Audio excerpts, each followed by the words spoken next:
srijedu, 22.4.2009. godine, u sali Skupštine opštine održana je prva sjednica Omladinskog parlamenta opštine Brod. Predsjedavanje prvom sjednicom parlamenta učenici su povjerili načelniku opštine Brod Milovanu Čereku. Omladinski parlament broji 25 delegata koliko broji Skupština opštine Brod. Na prethodnoj konstitutivnoj sjednici za predsjednika parlamenta izabrana je Slobodanka Tešanović. Sporazumom između Sandes Dubrovnik Grup i opštine Bosanski Brod dana 13.6.2008. osnovan je Omladinski parlament. A da bi sve bilo na vrhunskom nivou, pobrinula se gospođa Mira Jeremić, profesor u srednjoj školi, koja je ujedno i koordinator ovog parlamenta. Parlament je u prethodnom periodu obradio niz potencijalnih projekata, od kojih je nekoliko predstavio na samoj sjednici. Delegati su se od ponuđenih 9 malih projekata odlučili za 6 koji su odobreni od strane načelnika Čereka. Vrijednost ovih projekata je 4.980 konvertibilnih maraka. Kada je riječ o velikim projektima, između 3 ponuđena projekta, ugostitelji žele ugostiteljsko, želim da čitam i sa tehnikom ka znanju, delegati su se opredijelili za drugi projekat, želim da čitam, ukupne vrijednosti 4.864 konvertibilne marke.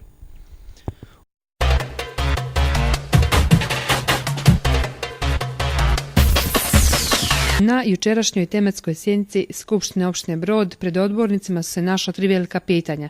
Trebalo je poslije svega nekoliko mjeseci ponovo izabrati predsjednika Skupštine opštine, potpredsjednika Skupštine opštine i zamjenika načelnika. Nakon duže uvodne diskusije, komisija za izbor i imenovanja izašla je pred odbornike sa 4 kandidata za predsjednika Skupštine: Isme Đuherić, Ranko Riđić, Đorđe Cvjetković te Mirko Pelcl. Za novog starog predsjednika sa 14 glasova za izabran je Isme Đuherić ispred Socijalističke partije. Pristupilo se izboru potpredsjednika, kandidati Ranko Riđić, Nikola Dubov, Mirko Pelcl, Novak Borojević. Nakon prvog kruga glasanja niko od pomenutih kandidata nije obezbijedio potreban broj glasova, tako da su drugi krug prošli Ranko Riđić i Nikola Dubov.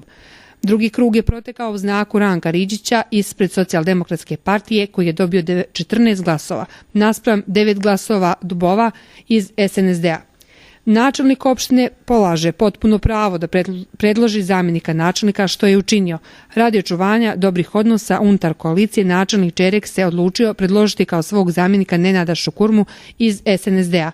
Šukurma je potvrđen od strane odbornika sa 15 glasova za. Mi smo shodno tome tako i postupili. Znači, postupili smo kako je to presudom suda odlučeno. Nažalost, tako je se to desilo. I evo, ponovno može se vidjeti da su odbornici ukazali povjerenje meni. Mislim da su zakonski propisi ispoštovani, da je sve ono što se tražilo i u zakonu o lokalnoj upravi i samoupravi i što govori u članu 3 i što spominju taj famozni član 1 i član 3. Ja se zahvaljujem odbornicima, nisam ni sumnjao da će biti drugačiji rezultat nego što jeste. Pa već sam rekao i za govornicom da mi je izuzetna čast i zahvalio se svima onima koji su me podržali, normalno i onima koji nisu, a s kojima treba naravno i dalje surađivati.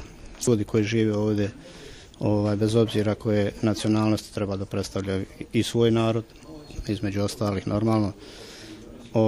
Do sad u praksi nije bilo tako. Evo, imali smo 2 mandata funkcionere koji su dolazili ovamo jednostavno da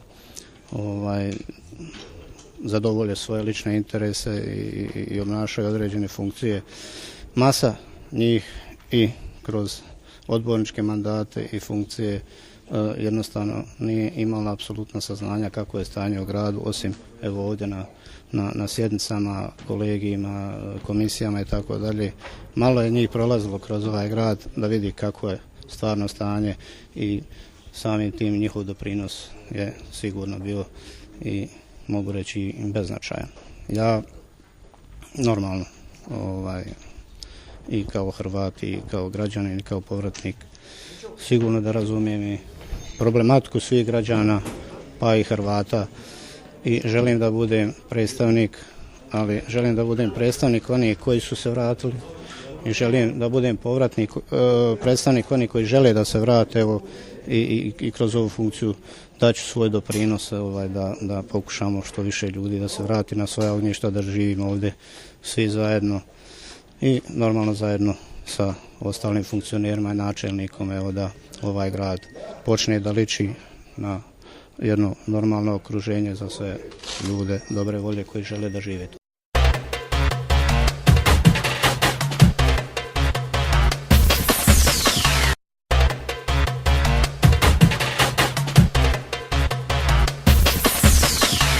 Načelnik opštine Bosanski Brod Milovan Čerek potpisao je ugovore o stipendiranju za 108 studenata sa Brodske opštine. Ovi mladi ljudi bit će u mogućnosti da koriste stipendiju opštine jer je ispunjavaju uslove konkursa, a kojima se od njih zahtijevalo da imaju prebivalište na teritoriji opštine Bosanski Brod i da su redovni studenti na svojim fakultetima. Na konkurs se prijavilo 124 studenta, ali ih je 3 u međuvremenu odustalo jer su korisnici stipendija drugih institucija, a 13 studenta nije ispunilo uslove predviđene konkursom. Načelnik je dodao da je i ovih 13 koji nisu ispunili uslove moguće pomoći kroz druge vidove u cilju njihovog školovanja.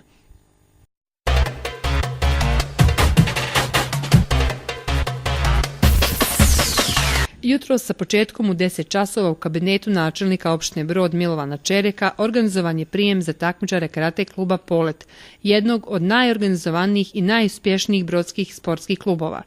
Na nedavno održanom internacionalnom turniru u Subotici karate klub Polet je uzeo 7 medalja i bio jedan od najuspješnijih klubova na turniru u Subotici. Načelnik se današnjem prijemu zahvalio karatistima na bogaćenju ugledu grada, te im uručio prigodna priznanja i novčane nagrade.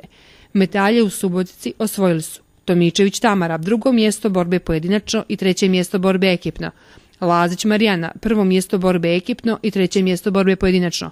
Ristić Dragana, 3. mjesto borbe pojedinačno i 3. mjesto borbe ekipno. Budrag Biljana, 3. mjesto borbe pojedinačno.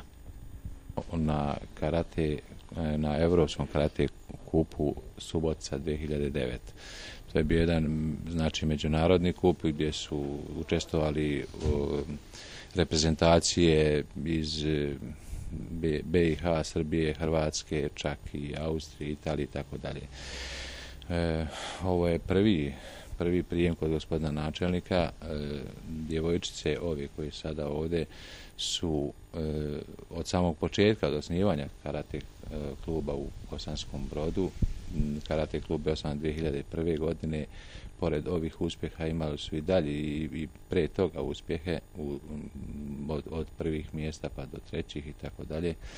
Evo upravo ta vaša konstatacija da je nastavak aktivnosti na promociji, afirmaciji sporta i prije svega sportista. To je danas. Ove djevojčice su došle sa medaljama sa Evropskog kupa iz Subotice gdje su pojedinačno osvojile i neka 1, neka 2 medalje.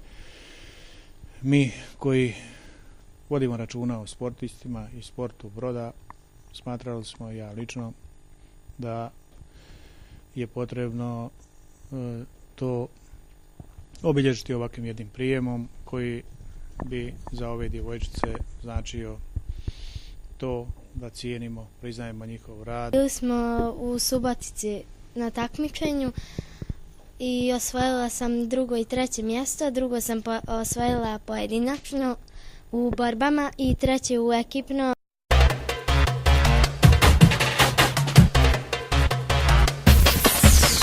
Danas je u Brodu u sali za sastanke Socijalističke partije održana sjednica na kojoj je potpisan sporazum o pristupanju DEPOS-a Socijalističkoj partiji. Sjednici je prisustvovalo 15 članova Socijalističke partije te 5 članova do jučerašnjeg DEPOS-a. Do ovog čina je došlo odlukom vrha DEPOS-a da se na republičkom nivou ta partija priključi Narodnom demokratskom savezu. Međutim, opštinski odbor DEPOS-a je ocijenio da na nivou opštine Brod ta opcija nije povoljna, pa se odlučio priključiti Socijalističkoj partiji. Samim stapanjem ove dvije partije, članovi nekadašnjeg DEPOS-a zaslužili su mjesto jednog potpredsjednika Socijalističke partije te 2 mjesta u opštinskom odboru SP-a. Ovaj sporazum o pristupanju DEPOS-a Socijalističkoj partiji je odlično rješenje za Skupštinu opštine Brod i za sam grad.